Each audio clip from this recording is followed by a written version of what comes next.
Hi everyone, welcome back to my channel. I'm Tiffany Benson, one part of Team Benson, and today we are going to talk about part 2 of taking care of your little seedling babies. So, let's get some stuff together.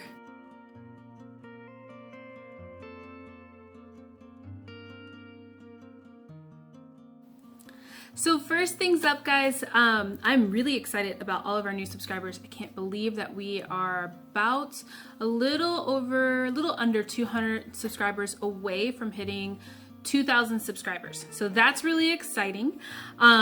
Since I got so many cool different seeds in my seed giveaway, and I had some cool seeds too, I'm gonna do a giveaway before the big giveaway, which is our 2.5 subscriber giveaway, and that one is going to be with like all natural seeds and different things like that for your natural herb garden, which you guys, if you watch my videos, you'll see the little flyer that pops up for that one.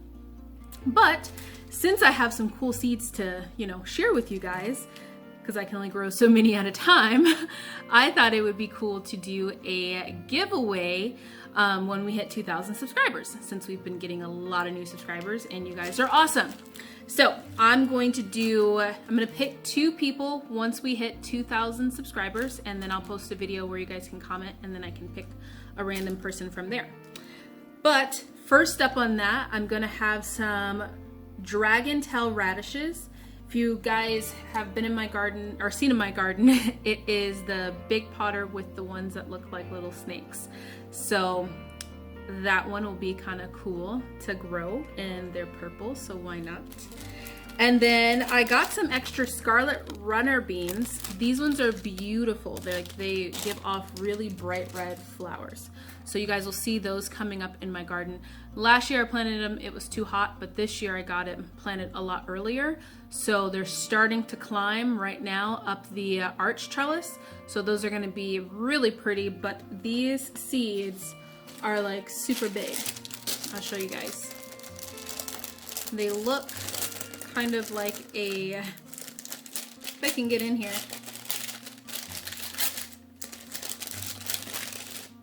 Look at how big that is. That's huge. So these are fun to plant. And then I have some sesame seeds. Now I'm really excited about planting these. I think this is going to be a lot of fun to plant. I also have some midget cantaloupe. So I grow midget cantaloupe every single summer. It's a little cantaloupe that fits in the palm of your hands, and I find that really cool. And then this is just a package. I have some Malabar spinach too as well.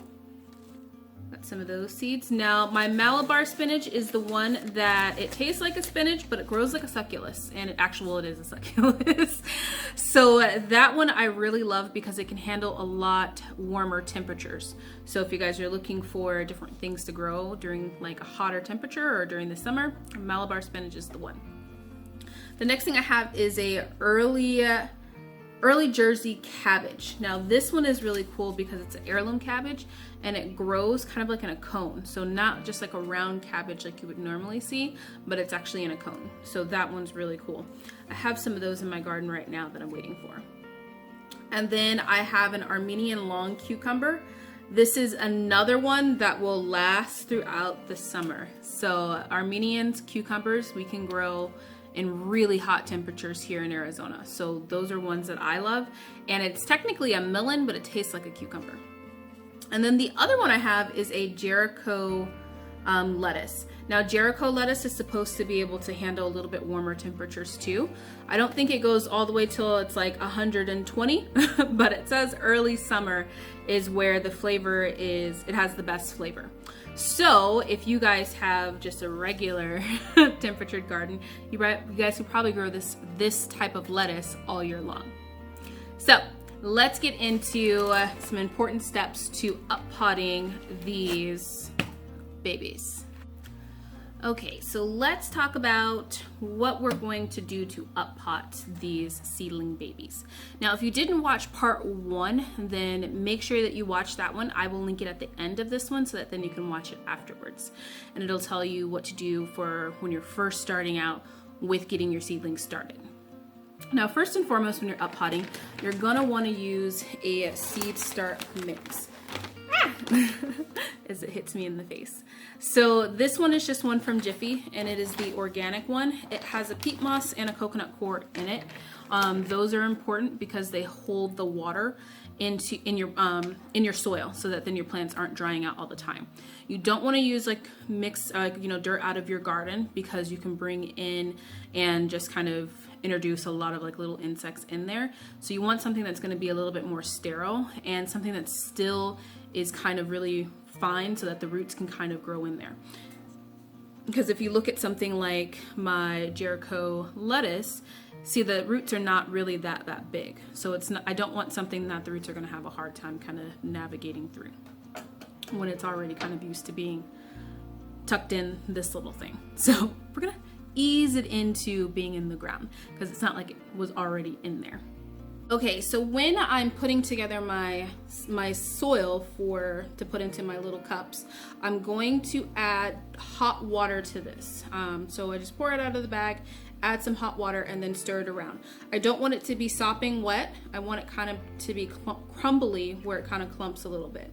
But I don't want like sopping wet water. The other thing you're going to need are some type of little pots. I save little pots that I get from when I get starts. I also order some on Amazon too. If you guys need a list of things to get to start your seeds or to put together your seed starting kits, I have a complete list down below that you can find all these things on too as well. So let's talk about the different types of reasonings of why we're going to plant things the way that we're going to plant things. Okay, first step is going to be tomatoes.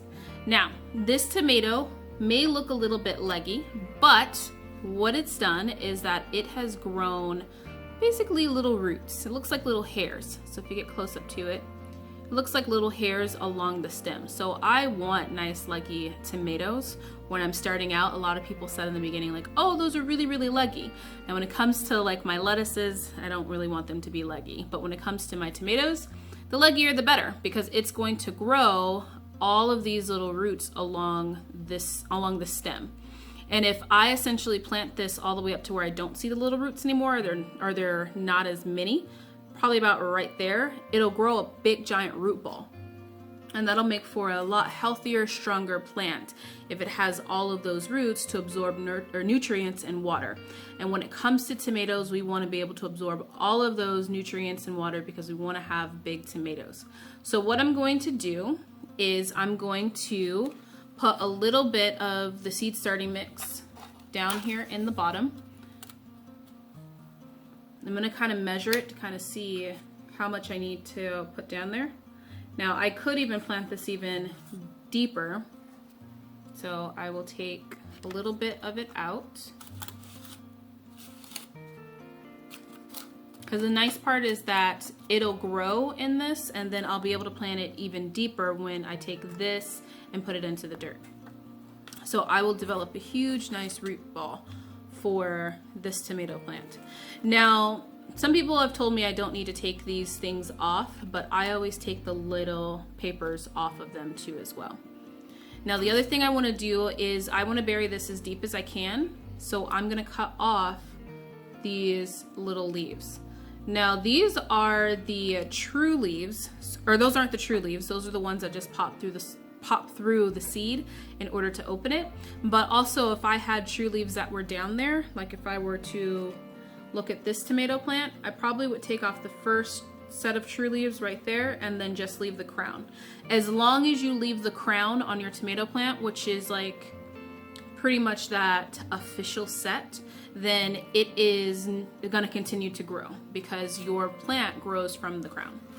So I'm going to take that. This is as deep as I can plant it in here. So I'm going to drop it in there, and then I'm just going to fill it with some soil. Trying to see so you guys can see a little bit. And as I'm filling it with the soil, guys, I'm not worrying about anything about the stem or the, it being planted all the way up to that high on the stem, because like I said, all those little hairs are going to grow roots. So I want to create as many roots as possible when it comes to this plant. And I'm just going to push it down lightly. You don't want to force it, you don't want to compact it, just push it down lightly. keep going until it's completely full.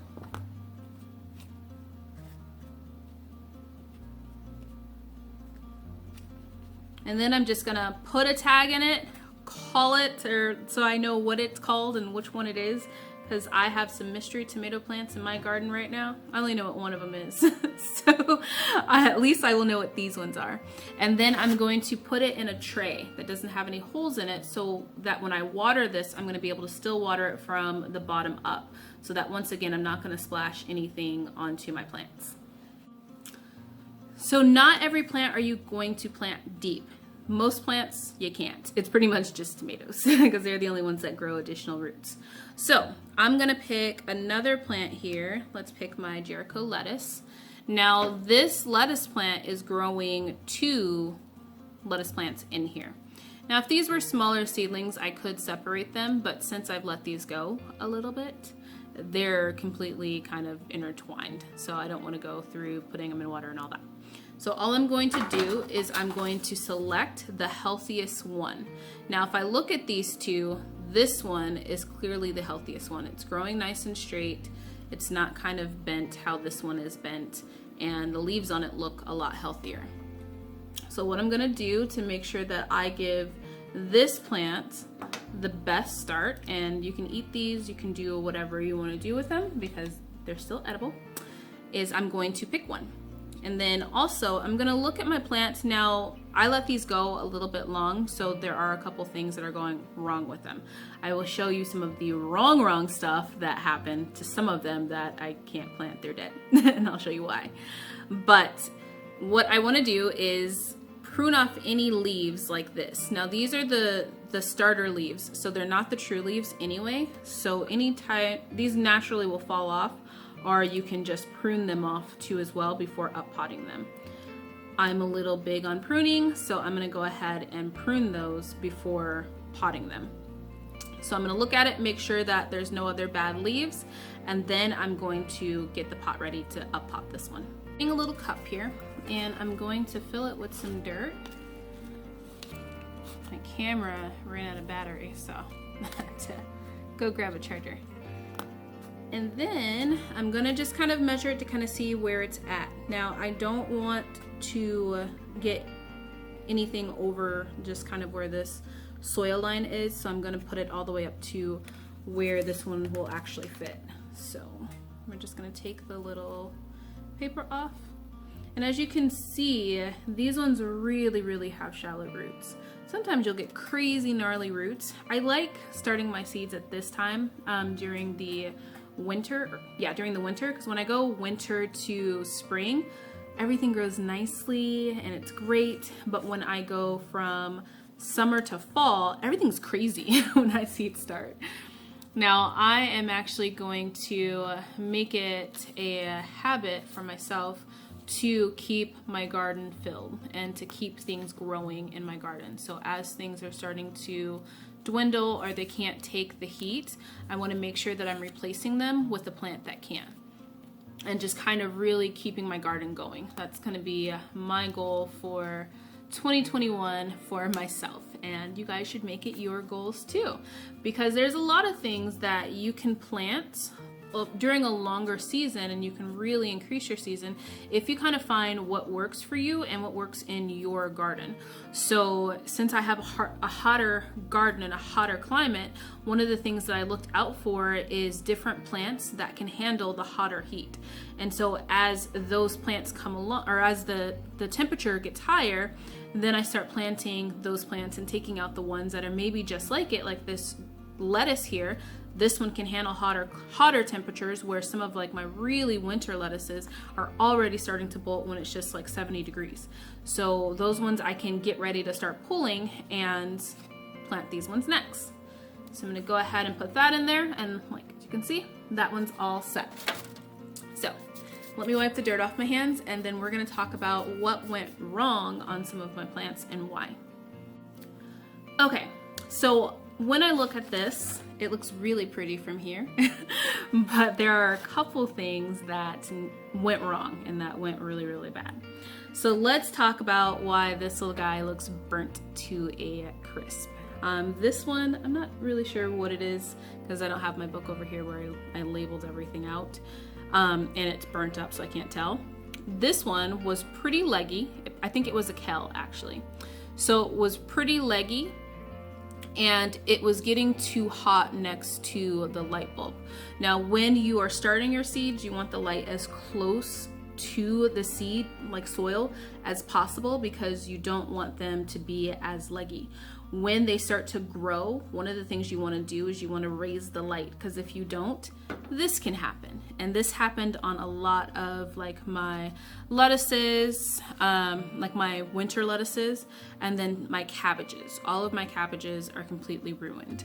Now, it's not necessarily like a life, changing thing, because we are having a way warmer winter, which means it's probably going to get hotter quicker, which means my cabbages probably would have never headed up.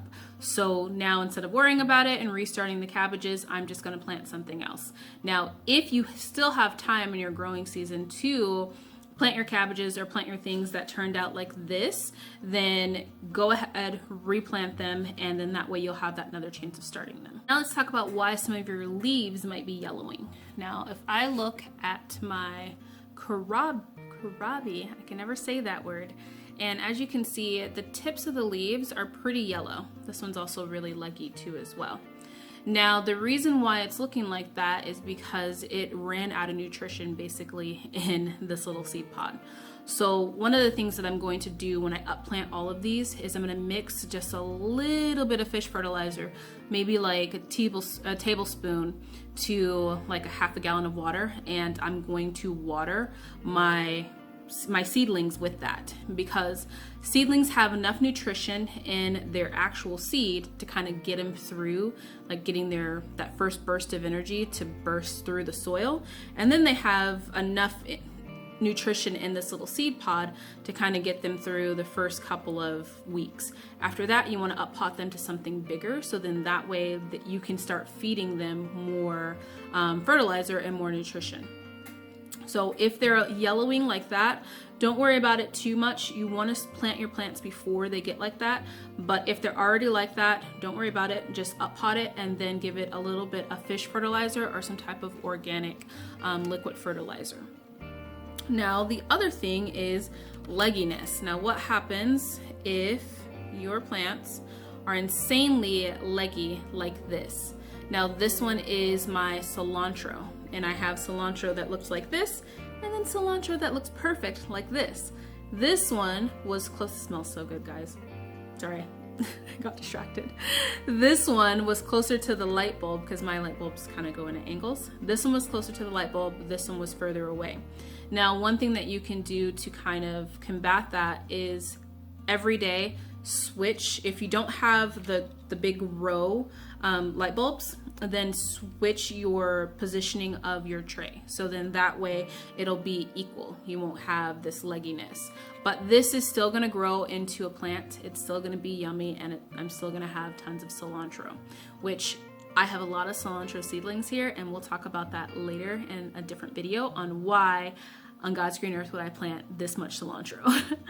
But don't worry about it. I plant it just a little bit deeper. If you guys really look at here, you can see where down here is a little bit white. I plant it probably up to about right there just to give it some stability, and then I just continue to grow it. Eventually this stem is going to tighten itself up and it's going to get a lot bigger, and it won't matter that it's leggy. It'll just be maybe a weird shaped looking plant, but it'll still be healthy enough to where the plant will grow straight up just like any other cilantro plant. Now, the last thing I want to talk about is what happens if your plant looks like this. It's okay. That means that little guy just needed a little bit more time underneath the light. So what I'm gonna do is anything that looks like that, I'm going to put back into the seed tray and put it and just act like I'm planting it from fresh. I'm gonna put it back in there, and then I'm gonna add the lid to it too so that it keeps its humidity, and I'm gonna put it underneath a light that is pretty close to it, and then that way I can try and get it to completely come through. That one is just delayed, and sometimes you'll have seedlings that just come through later than all of the other ones. not all plants are created equally. So we just have to take care of the ones that we have in different stages, and then the ones that need a little bit more help, just give them a little bit more help. So I hope that this helps, guys. I hope you guys are growing your seed starts in the house and preparing for your season. One of the benefits of growing your seedlings inside and starting them inside is that you can potentially give yourself way more growing time and a longer season for those plants.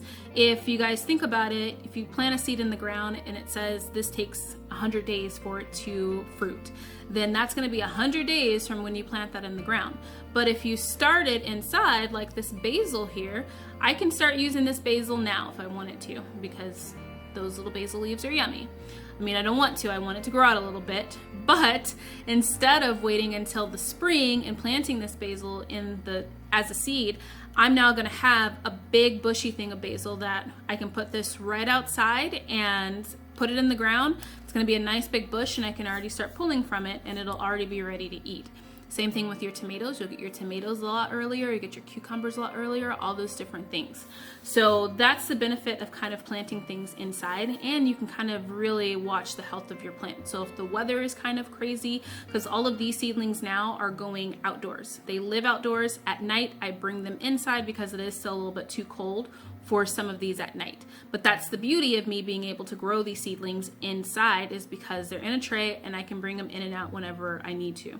If it's too cold out during the day, I can just put them by my Acacia door, and that way they can get the sunlight through there and still get sunlight and warmth and all that fun stuff. So some of these I'm gonna go ahead and plant outside because they're ready, like it's their season now, like this spinach. I'm not going to worry about it getting a lot bigger because regular spinach here will be bolting within the next couple of weeks. I'm just going to go ahead and stick that in the ground next to the spinach that's already there. But all the other ones I'm going to up pot and just keep growing them inside, so that then when it's time for them to go in the ground, they're going to be huge and beautiful. So I hope this helps. I hope you guys are growing everything that you possibly can. Start as many seeds as you can. Pack your small space garden with everything. Everything you possibly wanted to grow, throw it in there. So until next time, guys, grow yourselves a garden, because even a small space can provide you with tons of food. Bye, guys.